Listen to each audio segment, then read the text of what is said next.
Hi good morning. सीधा सौदा के आज के इस मंडे एडिशन में आप सबका स्वागत है। नए हफ्ते की शुरुआत होती हुई एक ट्रंकेटेड वीक, वेडनेसडे को मार्केट हॉलिडे, गणेश चतुर्थी के चलते, और आज भी छुट्टी होती तो कोई दिक्कत नहीं थी वैसे।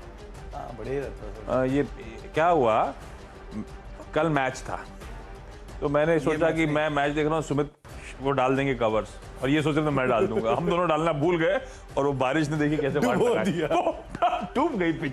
लाइए भाई पिच, अरे पिच नहीं दिखा रहे यार डायरेक्टर साहब, क्विकली पिच दिखाए और पिच के बाद दिखाएं क्विकली क्यूज। ये पिच जो है ना दिख रही सख्त है, हार्ड, लेकिन है नहीं। आज एकदम पोली पोली सी है, इसमें कीचड़ जम गया है क्योंकि ग्लोबल क्यूज आपकी स्क्रीन बनाएंगे। फ्राइडे को सबसे कीनली वॉच्ड ऑफलेट जो ग्लोबल इवेंट होना था वो था जैक्सन होल सिंपोजियम में यूएस के चेयर, फेडरल रिजर्व के चेयर साहब जो है जेरोमी पॉवल, उनकी स्पीच थोड़ी सी और अनयूजुअली छोटी, 8 मिनट की। उन्होंने अपफ्रंट कहा था मैं छोटा और एकदम कंसाइज टू द पॉइंट कहूंगा, इसके साथ स्पीच की शुरुआत करी और 8 मिनट में जो भी बोला उसकी बमबारी देखिए स्क्रीन पे। वो स्पेसिफिकली कह रहे हैं इन्फ्लेशन टारगेटिंग की मूल मकसद है हमारा। वो स्पेसिफिकली कह रहे हैं कुछ हार्ड स्टेप्स लेने पड़ेंगे फेड को इन्फ्लेशन को कंट्रोल करने के लिए। वो स्पेसिफिकली कह रहे हैं ये बिजनेसेस और हाउस होल्ड्स को हिट करेगा, पर इवेंचुअली इन्फ्लेशन कंट्रोल करना सबके हित में है। और बाजार जानता था ये 2% फेडरल रिजर्व का इवेंचुअल टारगेट है। हम बीच में कैरिड अवे हो जा रहे हैं ग्लोबल क्यूज के चलते, और इनफैक्ट तेजी, एक्यूमुलेशन सब होता चला ऑफ लेट, पर ये सब जानते थे कि इन्फ्लेशन टारगेटिंग उन्होंने पहले से स्पेसिफिकली मेंशन करा। बस उनके हार्ड हिटिंग पॉइंट्स फिर से सबको जहन में आए और उसके बाद करेक्शन देखिए। 3 से लेकर 4% फ्राइडे को यूएस बेंचमार्क्स दबाव के साथ जहां खुले वहीं दिन के हाईज दिन भर सेलिंग और दिन के लोज पे जाके बंद होते हुए नजर आए। और उसके बाद एक ही होप था कि फॉलोअप के तौर पे आज मंडे को यूएस की फ्यूचर्स स्टेबलाइज हो रहे हैं या नहीं हो रहे हैं। नहीं हो रहे हैं। 1 से 1.5% और दबाव के साथ इस समय यूएस की फ्यूचर्स ट्रेड करते हुए 1000 पॉइंट और उसके ऊपर 200 पॉइंट, ये 1200 पॉइंट का डिफरेंशियल है जो आज हमें पचाना है डाउ का, ऐसे ही लाइकवाइज नैस्डैक और एसएनपी का। और इसीलिए आप देखेंगे एसजीएक्स निफ्टी, एक बार दिखाएंगे एसजीएक्स निफ्टी अलग से स्क्रीन पे, इसीलिए आपको नजर आएगा कि 2% से और ज्यादा डीप गश की तैयारी हो रही है। ऑलमोस्ट 400 पॉइंट दबाव, क्या लिखा है, 450 पॉइंट दिख नहीं रहा ना रेड? आपको दिख रहा था क्लियर? क्या रेड बहुत दिनों बाद देखना शायद आदत नहीं है। क्लियर दिख नहीं रहा है, कलर बदली थोड़ा सा अंदर का। 450 पॉइंट का एक डीप गश होगा, ये है मूड माहौल। अब ये बात सही है कि इतने बड़े डीप कट के बाद क्या और फर्दर डाउनसाइड खुलेगा या लोअर लेवल से एक्यूमुलेशन फिर शुरू होगा, वो तो खैर एनीबॉडीज गेस। लेकिन ऐसे में मार्केट्स को अप्रोच करने के लिए कुछ बढ़िया थीम्स कौन से स्टॉक्स के थ्रू होगा। देखिए डाउ जोन्स 1000 पॉइंट पर मिनट, 125 पॉइंट की स्पीच उनकी बारी पड़ी बाजार के ऊपर। खैर लेकिन हाँ ये है कि इतनी बड़ी गैप डाउन शुरुआत के बाद क्या इंडेक्स में फर्दर शॉर्ट बचेंगे, कुछ टेबल को छोड़ेंगे या नहीं, इस पर डिपेंड करता है। और बहुत सारे लोग जो वीकेंड पे एक आर्टिकल घूम रहा था कि $1 बिलियन के शॉर्ट्स लेके जा रहे हैं फ्राइडे को, तो वो आर्टिकल की वजह से शायद जो शॉर्ट सिस्टम में ऑलरेडी थे वो कवर होने ना आ जाए। ट्रंकेटेड वीक है, कुछ कह नहीं सकते। रिलायंस जैसी कंपनी की एजीएम है, तो बहुत कुछ है, डिपेंड करता है उसके ऊपर भी। खैर मेरी तरफ से अभी भी ज़्यादातर शेयर हरे में ही दिखेंगे, जो आपको अगर नीचे के दाम पर मिल जाए तो ज़्यादा बेटर डील बन सकती हैं। कुछ स्टॉक्स जो कि मोमेंटम में और कहीं खबरों का एक इम्पैक्ट देखने को मिलेगा। पहला नाम जो मेरी तरफ से वो है एस्टर डीएम का। यहाँ पे प्योर न्यूज़ फ्लो है, जिस न्यूज़ फ्लो के दम पर आप इसको नज़र बना कर रख सकते हैं।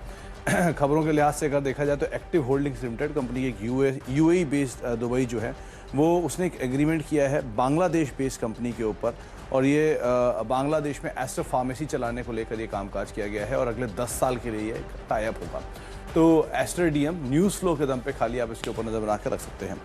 दिलीप बिल्डकॉन दूसरा नाम है, ये ऑलरेडी 740 रुपये से करेक्ट होते होते 200 रुपये की रेंज में आ चुका है, राधा 150 रुपये तक जाके वहाँ से घूमा है। तो बहुत ज़्यादा स्पेशल डाउन साइड वैसे भी ना दिखाई पड़ेगी, ऑलरेडी इतना ज़्यादा टूट चुका है। तो कंपनी के महाराष्ट्र में तुलजापुर औसा प्रोजेक्ट में को कंप्लीट किया है, उसे कंप्लीशन सर्टिफिकेट जो कंपनी को आया। 416 किलोमीटर का प्रोजेक्ट है ये, जिसकी कुल जो 55,835 किलोमीटर में से ये करीब 435 किलोमीटर जो है वो कंपनी ने पूरा किया है। तो उस लिहाज से आप यहाँ पर नजर रखें। और दूसरी वजह ये भी कि ऑलरेडी बहुत ज़्यादा डैमेज है ये स्टॉक, तो यहाँ पर सिर्फ न्यूज़ फ्लो का शायद थोड़ा बहुत इम्पैक्ट अगर नेगेटिवली मिलता है तो वहाँ पर शायद पुल बैक भी आ जाए। इसके अलावा अस्त्र माइक्रोवेव, ये स्टॉक वैसे ही बहुत स्ट्रॉन्ग मोमेंटम में है, नए हाइस पर ये कामकाज कर रहा है। इसमें शुक्रवार को कुछ ब्लॉक्स भी हुए थे, हालांकि ब्लॉक्स के बाद थोड़ा प्रेशर ऊपरी से जरूर आया, लेकिन फिर भी 7-7.5% की तेजी देखने को मिली। ऑल टाइम हाई पे स्टॉक है, कोई भी डिक्लाइन शायद नीचे यहाँ पर बाय किया जाएगा, तो उस लिहाज से आप इसके ऊपर भी नजर रखेंगे। और क्योंकि एक डिफेंस की जो इंडिजिनस थर्ड लिस्ट भी आई है, तो उसका भी एक इम्पैक्ट अलग अलग डिफेंस कंपनीज के ऊपर होगा। और बहुत सारे डिफेंस कंपनीज और कैपिटल गुड्स कंपनीज ऑलरेडी बहुत स्ट्रॉन्ग मोमेंटम के अंदर कामकाज कर रही, नए हाइस बना रही डिस्पाइट मार्केट की वोलेटिलिटी के। तो एस्ट्रा माइक्रोवेव और साथ साथ दूसरा नाम रहेगा BEL, जिसके ऊपर आप नज़र बना सकते हैं कि यहाँ पर भी इसी न्यूज़ ट्रिगर के चलते या बाजार में जो बढ़िया एक तेज़ी चल रही है उसके चलते शायद ये मोमेंटम बना रहे। तो BEL, अस्त्रा माइक्रोवेव, इन दोनों के ऊपर भी आप नज़र बना कर रख सकते हैं। बढ़िया है, डिफेंस इंडिजिनाइजेशन का बड़ा जो तूल मिल रहा है गजब है, और इन स्टॉक्स में अच्छा बहुत सॉलिड मोमेंटम बन रहा है। अच्छा, ट्रेंड के साथ जाना पड़ेगा, लेकिन ये बट ऑब्वियस है इस तरह का डीप, और सारे स्टॉक्स जो अगर रेड में मेंशन भी कर रहा हूं तो बहुत डीप कट्स होंगे, तो आपको वॉच आउट करना होगा। आई डाउट कि वो 400 आज ही के, अभी हो सकता है कि करेक्शन का मोड शुरू हो जाए बाजार में, वो अलग बात, लेकिन 400 पॉइंट के गैप डाउन के बाद फर्दर लेग आज ही दबाव के होंगे तो बस अनलाइकली है। खैर, एनीबडी इज गेस। लेकिन कुछ पॉकेट जो वीक हैं उसमें एक आईटी है। दिखाइए इन्फोसिस को, दिखाइए विप्रो को स्क्रीन पे। अच्छा, आईटी के वीकनेस के पीछे कुछ स्पेसिफिक रीजंस भी हैं। जब भी हमें वो मार्केट बिग वॉइसेस में हम लोग 10 बजे बड़े बड़े लोगों से बातचीत करते हैं, आम धारणा ये है कि भाई आईटी बढ़िया है स्पेस, इस तरह की करेक्शन के बाद एक्यूमुलेशन के बढ़िया मौके हैं, तो फिर एक्सपर्ट्स के रडार पे आईटी क्यों नहीं आ रहा? सब बोलते हैं बैंक्स एक्यूमुलेट कर रहे हैं, कैपिटल गुड्स एक्यूमुलेट कर रहे हैं, ज्यादातर लोगों ने कभी आईटी एक्यूमुलेट करने की ऑफलेट बात नहीं करी। हम और आप जरूर चर्चा करते हैं कि पिटे हुए स्टॉक्स हैं, आईटी तो हमेशा कमा के दिया है, पर उसके पीछे कुछ रैशनल्स भी चल रहे हैं। एक तो ये कोविड टाइम्स में पिछले 2 सालों में अगर किसी स्पेस की मैसिव री-रेटिंग हो गई थी वो है IT, not commensurate with the improvement in fundamental. तो इसीलिए बहुत रिचली वैल्यूड आईटी कंपनीज अभी भी आपको नजर आएंगी, और इसीलिए इस रीसेंट करेक्शन के बाद भी कई लोग मानते हैं अभी भी शायद वो कंफर्ट जोन में वैल्यूएशंस नहीं है। अब उसके ऊपर ये पहली चीज हो गई इशू, उसके ऊपर दूसरा इशू ये है कि मार्जिन्स की हेडविंड्स अभी भी बहुत स्ट्रांग है। इस क्वार्टर नंबर्स में सब कंपनियों ने एक्सपेक्टेंस से ज्यादा मार्जिन कॉन्ट्रैक्शंस होते हुए दिखाए। और तीसरा पॉइंट सामने इसीलिए एक और डर बना हुआ है, डर कह लीजिए या कॉशियस स्टैंस इसलिए बना हुआ है क्योंकि सेकेंड हाफ में इस साल के सब जानते हैं कि वो जो स्लोडाउन के फियर्स हैं और प्रोफाउंड होंगे, क्योंकि सब, चाहे वो यूरोजोन में ईसीबी हो, चाहे वो बैंक ऑफ इंग्लैंड यूके के लिए हो, या फिर यूएस में फेड हो, सब अपनी एग्रेसिव रेट हाइक्स का स्टैंस कंटिन्यू करेंगे। तो वो स्लोडाउन का इंपैक्ट लैग के साथ आता है और सेकेंड हाफ में वो स्लोडाउन का इंपैक्ट आएगा। अब उसके बाद ये गेस करना बड़ा मुश्किल है कि कितना डिस्क्रिशनरी, कितना नॉन डिस्क्रिशनरी आईटी का स्पेंड रिड्यूस होगा। तो ये सब कंसर्न्स के बीच में इसीलिए आप देखने रह रहे कि आईटी कोई ज्यादा एक्यूमुलेशन नहीं हो पा रहा है इन स्पेस में। रखिए इन्फोसिस को, रखिए विप्रो को रडार पे, शायद ये दोनों पॉकेट्स आज वीकनेस के साथ ट्रेड करें। ये हो गए 2। इसी में एक और आईटी जोड़ रहा हूं मिड कैप स्पेस से, टाटा एलेक्सी। टाटा एलेक्सी इसीलिए, ये सब हम जानते हैं वैल्यूएशंस रिच हैं। मेरे ख्याल से फ्राइडे को एक ब्रोकरेज रिपोर्ट भी आई थी जो सुमित ने हाईलाइट करी थी, ब्रोकरेज का नाम भी याद नहीं मुझे, 3900 तक के टारगेट्स की बात कर दी थी। अब वो टारगेट तो खैर पहुंचेंगे नहीं पहुंचेंगे, 10,000 का स्टॉक 1300 जाएगा नहीं जाएगा ये तो नहीं पता मुझे, लेकिन ये जरूर पता है सबको कि वैल्यूएशंस वाकई रिच है, काफी रिच है टाटा एलेक्सी के। और टाटा एलेक्सी के वैल्यूएशंस को तूल मिला था पिछले 2 सालों में, फट गया था ये स्टॉक। एक दिन सुमित ने, आपको याद है, जर्नी भी दिखाई थी कैसे 1000, 2000, 3000, मेरे ख्याल से कितने शॉर्ट स्पैन ऑफ टाइम में इस तरह का स्टॉक मूव करा था। तो बट ऑब्वियस है उस तरह के फंडामेंटल्स कमेंसुरेट नहीं थे, एक बहाना बन गया। और इस समय थोड़ा सा करेक्शन का मोड है। फ्राइडे को तो झेल लिया था उस तगड़ी रिपोर्ट पे, 3% से ज्यादा दबाव नहीं आया, लेकिन मुझे लगता है अब वो थोड़ा सा प्रेशर शायद माउंट होता। हमने on the way up stock को बहुत अच्छी जर्नी को एंजॉय करा है, पर अब थोड़ा सा करेक्शन मोड अब आ गया मूड ऐसा, तो शायद टाटा एलेक्सी थोड़ा सा दबाव आज झेलता हुआ नजर आए। तो 3 लाल वाले स्टॉक से शुरुआत करिए, तीनों आईटी के। जेपी मॉर्गन 3900 रुपए के टारगेट्स दिए हैं उन्होंने। खैर, अब जो मेरी तरफ से अगले कुछ नाम है उसमें एक नाम है इंगरसॉल रैंड। इसका पहले भी मैं जिक्र कर चुका हूं, तब भी ये स्टॉक में एक बढ़िया मूव था और अभी भी ये तेजी जो बनी है इसमें शायद कंटिन्यू कर सकती है, क्योंकि ये कैपिटल गुड स्पेस की जो बाइंग है और उसमें जो तड़का दूसरी तरफ आप लगाना चाहेंगे तो मल्टीनेशनल कंपनीज का भी है। जीमेंस जोरदार तेजी के अंदर ऑलरेडी कामकाज कर चुका है, या बाकी एबीबी ऐसी कंपनियों में ऑलरेडी तेजी आ चुकी है। कैपिटल गुड स्पेस की एक और जाइंट जिसके ऊपर आप नजर रख सकते हैं, यहाँ पर शायद मोमेंटम बनता हुआ दिखाई पड़े। इसके अलावा एक बार आप नजर रखिएगा सिरमा एसजीएस पे, जो कि बीते कारोबारी सत्र में ही लिस्ट हुई थी। इसको चुनने की वजह यहाँ पे कुछ ब्लॉक्स होते हुए दिखाई पड़े थे पहले दिन ही, लिस्टिंग के बाद ही, और वो जो लिस्टिंग के ब्लॉक्स थे वो कैरी फॉरवर्ड हुआ, उसका इम्पैक्ट की शेयर में एक जोरदार तेजी बनते हुए दिखाई पड़ी। प्रीमियम पे तो लिस्ट हुआ ही था, उसके बाद ही मोमेंटम गैदर किया और वो ब्लॉक प्रिवेल कर रहे हैं, जिस तरह से बाइंग हुई है उसके बाद शायद यहाँ पर जो मोमेंटम है बना रह सकता है अभी भी, तो उस लिहाज से भी आप नज़र रखेंगे। लेकिन एक बड़ी तेज़ी देखी गई है तो शायद तेज़ी थोड़ी कैप रहे, तो उसको भी आप ज़रूर ध्यान रखिएगा। तो ये कुछ स्टॉक हैं जहाँ पर आप अब तेज़ी के लिए एटलीस्ट ट्रिगर के तौर पे या तो लोअर लेवल पे, निचले स्तरों पर कुछ रिकवरी की उम्मीद आप लगा सकते हैं। हाँ, कुछ और स्टॉक्स जो शायद थोड़ा दबाव दिखाएं, उसमें एक तो आईटी है, दूसरा फाइनेंशियल्स वीक होंगे। और उसमें पहले तो सिंगल आउट करा एचडीएफसी बैंक। ये स्टॉक शायद आज अच्छा खासा दबाव के साथ कामकाज, not necessarily HDFC bank single out करने का कोई स्पेसिफिक रीजन नहीं है, पर ये रीसेंट मूव्स के बाद हमने ऑफलेट लोअर लेवल से अच्छी रिकवरी स्टॉक में आती हुई धीरे धीरे देखी हुई है। ये स्टॉक थोड़ा सा ठंडा पड़ता हुआ नजर आएगा, तो एचडीएफसी बैंक एक दबाव में। दूसरा, टाटा मोटर्स को रखेंगे रडार पे। ये ना सिर्फ यूएस के फेडरल रिजर्व के बहुत एग्रेसिव स्टैंस के indications, ECB behind the curve था।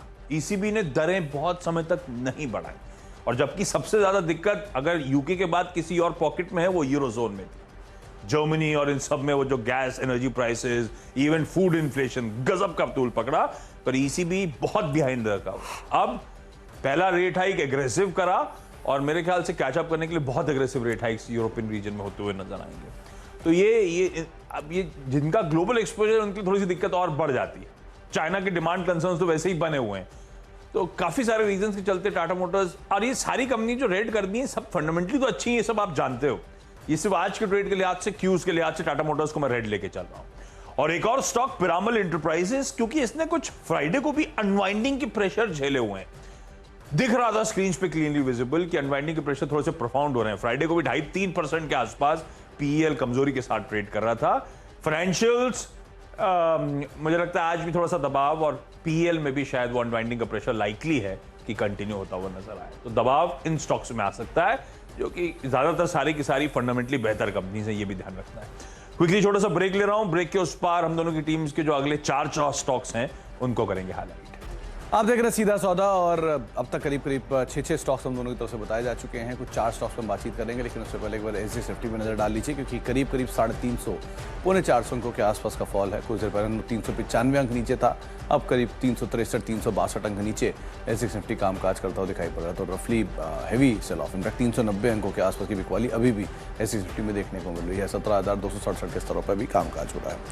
कुछ और स्टॉक्स में जहां पर शायद थोड़ा सा पुल बैक लोअर लेवल से देखने को मिल सकता है, उसमें से एक नाम रहेगा महिंद्रा एंड महिंद्रा का, जो कि ऑलरेडी अपने हाइज के आसपास चल रहा है। ये भी नहीं भूल सकते कि जो ऑटो सेल्स के नंबर्स हैं वो मंथ एंड में आने वाले हैं, और उससे ठीक पहले ये स्टॉक ऑलरेडी बढ़िया तेज़ी दिखा भी रहा है। तो ये जो पुल बैक जोन या फिर जो एक लगातार मोमेंटम का जोन है, ये शायद कैरी होता हुआ दिखाई पड़े।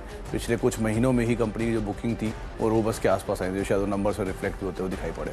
तो अहेड ऑफ ऑटो नंबर्स आप M&M के ऊपर ध्यान रख सकते हैं। और एक नाम और है, वो है यूनाइटेड स्पिरिट्स का भी।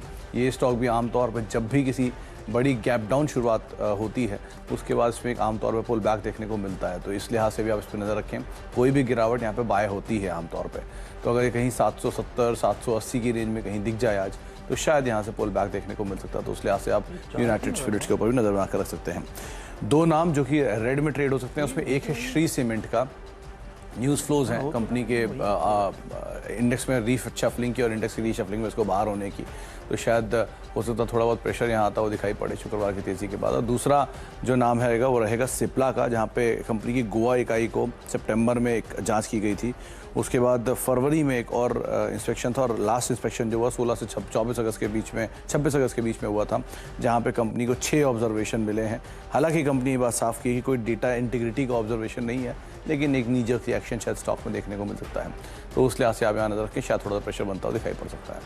ओके, अच्छा, एक लार्ज ट्रेड हुआ था फ्राइडे को रोलेक्स रिंग्स।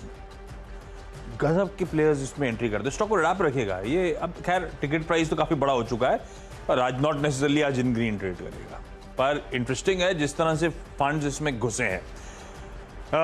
रिवेंडल PE LLC ने 34,14,000 शेयर 1,700 रुपए पर बेचे। खरीदे किस किसने देखिएगा।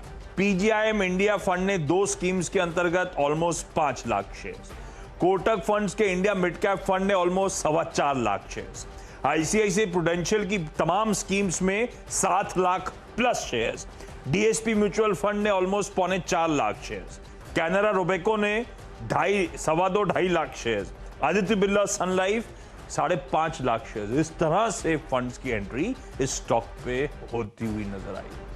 बहुत हद तक इन्हीं फंड्स ने उस मैसिव सेलिंग को एब्जॉर्ब कर लिया। रखिएगा रडार पे, आज डिप्स आए, इवेंचुअली डिप्स आए, स्टडी करिए स्टॉक को, कोई जरूरत नहीं आज छूने की किसी भी स्टॉक को, हो सकता है यहां पे आगे अच्छे और मौके मिले, लेकिन ये सब अब स्टडीज के लिए जब इस तरह से फंड्स घुस रहे हैं तो हमारे आपके लिए एक होमवर्क आ गया कि स्टॉक के बारे में पढ़ा जाए, क्यों फंड्स को पसंद आ रहा है। आज ग्रीन लेके चल रहा हूं खराब बाजार में भी। एक और स्टॉक, ये वीरू को डेडिकेट कर दिया मैंने, ऐसा कोई रीजन नहीं कि इन ग्रीन ट्रेड करेगा। आरवीएनएल ने Bharat heavy electricals limited BHEL के साथ, वीरू जुड़ गए तो दिखाइएगा उनको, बीएचईएल के साथ करार का, बीएचईएल का स्टॉक फट रहा था, आई डाउट आरवीएनएल के साथ उस करार के चलते, लेकिन आरवीएनएल को रखेंगे रडार पे। इंफ्रास्ट्रक्चर और प्रोजेक्ट एग्जीक्यूशंस के लिए जॉइंटली ये कंपनीज, बेसिकली वो गो टू मार्केट स्ट्रेटजीज जो आईटी कंपनीज फॉलो करती हैं, वैसे ही ये दोनों companies go to market strategy, दोनों अपनी अपनी जो कैपेबिलिटीज हैं मिलाकर आगे मार्केट्स में अप्रोच करेंगे। आप अच्छी खबर, आरवीएनएल और BHEL interesting marriage of sorts है, रखेंगे रडार पे।